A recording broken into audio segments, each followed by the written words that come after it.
Hello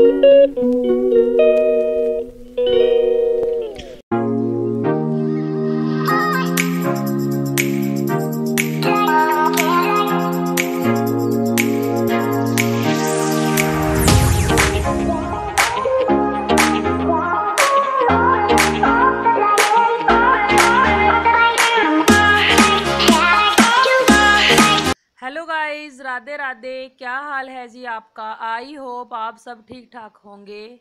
मैं फिर से हाजिर हो गई हूँ अपने एक और न्यू ब्लॉग से। आज मैं आपके साथ अपना जो नाइट टाइम मेरा डिनर रूटीन और क्लीनिंग रूटीन है वो शेयर करूँगी। ये वीडियो सैटरडे शाम से मैं स्टार्ट कर रही हूँ और अभी शाम के लिए मैं खाना बना रही हूँ बच्चों के लिए डिनर। ये मैं आपके साथ शेयर करूँगी कि मैं थोड़े थोड़े कामों में बच्चों को भी अपने साथ कैसे इन्वॉल्व करती हूँ और बच्चों को भी इन्वॉल्व करना चाहिए। छोटे बच्चों को नहीं, एटलीस्ट 12 ईयर के ऊपर बच्चों को तो किचन में इन्वॉल्व करना ही चाहिए। ये कोई सैटरडे 6:45 का टाइम है, बच्चे ट्यूशन से आ गए हैं और इनको मैं पूछ रही हूँ कि आपको क्या खाना है। कड़म की सब्जी बनी हुई पड़ी है, बच्चों को नहीं खानी है। दोपहर मैंने खिचड़ी बनाई थी, वो भी नहीं खानी है। इनको मैगी, तड़के वाली मैगी, मेयोनीज़ वगैरह डाल के, इनका अपना टेस्ट है, सॉसेस वगैरह डाल के, और उसके साथ चपाती खानी है। अखिल वहाँ पे मैगी बनाने की तैयारी कर रहा है, मैं उसको बताती हूँ मैगी वगैरह बनाना मैंने उसको सिखा दिया है। जैसे मेरे लिए एक आधा कप कई बार चाय वगैरह बनाना, तो बच्चों को बेसिक आना भी चाहिए। कल को अगर कहीं बच्चे बाहर भी चले जाएं तो वो अपना थोड़ा बहुत खाना बना के खा सकें, चाय वगैरह, मैगी वगैरह। अखिल को मैंने चपाती वगैरह बनाना भी सिखा दिया था। मेरी क्लेविकल बोन फ्रैक्चर हो गई थी 2 साल पहले, तो ये चपाती वगैरह भी बेलता था और मैं तवे पे सेक लेती थी। अभी मुझे फिर से ऑपरेशन करवाना है, अपनी प्लेट्स वगैरह निकलवानी है। देखती हूँ दिसंबर में, और फिर अखिल कुकिंग किया करेगा। मैं वैसे खड़ी होके ही उससे कुकिंग करवाती हूँ, ऐसे नहीं कि ऐसे बच्चों को अकेले आप किचन में गैस के पास छोड़ दो। नहीं, ध्यान भी पूरा रखो और थोड़ा बहुत जो काम है वो भी करवाओ। और कोई काम नहीं मैं करवाती हूँ, कभी कभार चाय वगैरह बना दे मेरे लिए। और ये मैगी वगैरह, जब पहले भिंडी वगैरह बनानी होती थी तो वो मैं अपने पास खड़ी होके उसको बताती जाती हूँ कि ऐसे ऐसे करना है, और वो वैसे ही करता है। अखिल वहाँ पे मैगी को तड़का लगा रहा है और मैं इधर चपातियाँ भी बना के तैयार कर लूँगी। मुझे इन बच्चों के लिए 2-2 चपातियाँ ही बनानी थी, और खिचड़ी पड़ी थी दोपहर की, और उसको भी मैं फ्राई कर लूँगी। अगर आप दोबारा से कोई चीज़ थोड़ी सी फ्राई कर लेते हो तो वो खाई भी जाती है और टेस्टी भी होती है। और अगर आप ऐसे ही रख दोगे या ऐसे ही खाओगे तो फिर वो नहीं खाई जाएगी। अगर आप फिर से फ्राई कर लोगे तो बच्चे भी उस चीज़ को दोबारा से शौक से खा लेते हैं। आजकल सर्दियों में वैसे थोड़ा बहुत तो मज़ा है, पहले पहले गर्मियों में सुबह की दाल सब्जी भी बची होती थी तो दोपहर को नहीं खाई जाती थी। अभी अगर हम लोग 3 टाइम खाना बना रहे हैं तो सुबह की अगर थोड़ी बहुत बच गई दोपहर की तो सब खा ही लेते हैं। फ्रेशली तो बनती ही बनती है मेरे घर में, अगर पड़ी है तो बनती ही बनती है तब भी, क्योंकि आपको तो थोड़ी ही बने चाहे, बट बच्चे फ्रेश खाते हैं। और पापा भी इनके बोलते हैं कि 3 टाइम फ्रेश ही खाना बनना चाहिए, चाहे आप थोड़ा बनाओ चाहे आप सिंपल बनाओ। कभी कभार कुछ ना मिले, जैसे सुबह मैंने कड़म फुल्का बनाया था, बच्चों ने दूध बिस्किट ले लिया था नाश्ते में, और फिर दोपहर मैंने खिचड़ी बना दी थी। चाहे आप एक बार थोड़ा हल्का फुल्का ही बना दीजिए, ज़रूरी नहीं है कि 3 टाइम आपको सब्जियां ही कुक करनी है, बट फ्रेश बनाइए और फ्रेश खाइए। कभी कभार बच जाता है मेरा, बट मैक्सिमम टू मैक्सिमम नहीं बचता है, 10%। और ये देखिए अब थोड़ी सी खिचड़ी पड़ी थी, अगर मैं इसको फ्रिज में रख दूँ तो नेक्स्ट डे कौन खाएगा? कोई भी नहीं खाएगा, मुझे फेंकनी पड़ेगी।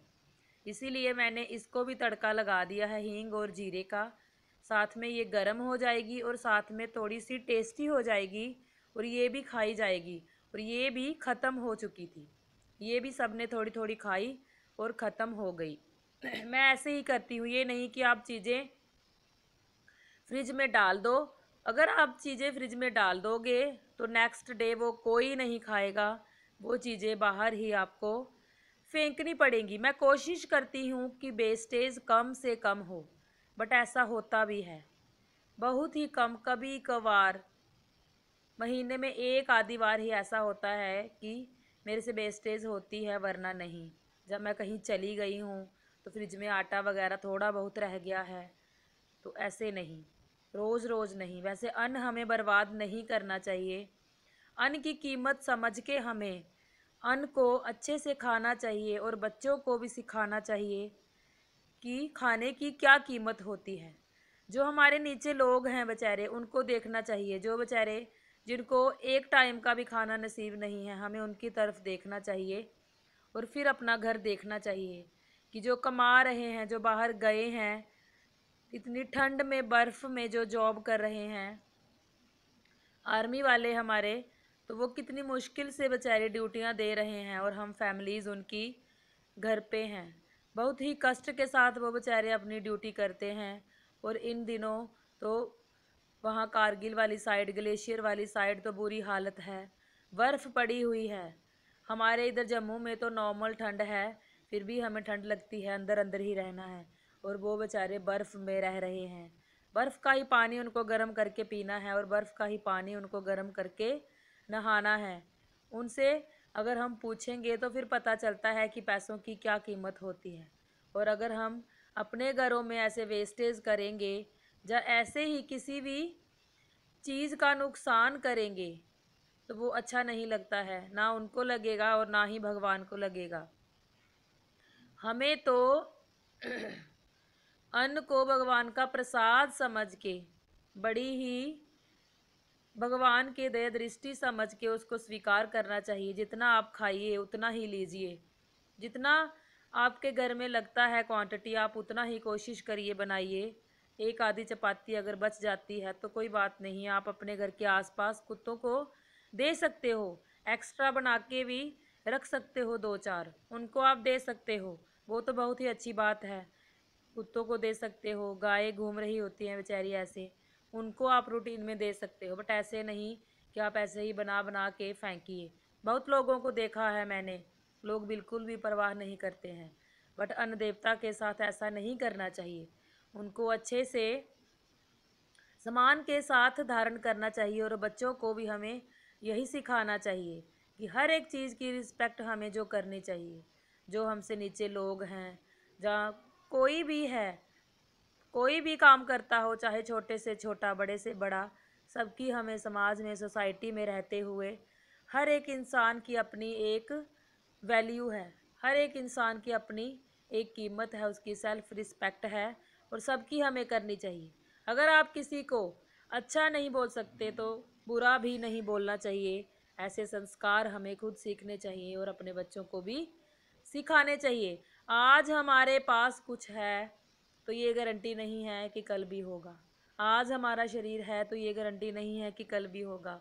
हमें बस यही सोचना चाहिए कि आज जो हमारे पास है वो भगवान का शुक्रिया अदा करना चाहिए और बच्चों को भी उसकी रिस्पेक्ट हमें सिखानी चाहिए। थोड़ा थोड़ा कुछ समझाना, उनको अच्छी बातें हमें बतानी चाहिए कि चीज़ों की जो कद्र है वो हमें करनी है। हमें ही उनको ये बातें बतानी होंगी। स्कूल तो वो सीखते ही हैं, बट घर में वो ज़्यादा सीखते हैं छोटी छोटी बातें। ऐसे मैं तो बोलती ही रहती हूँ दिन भर।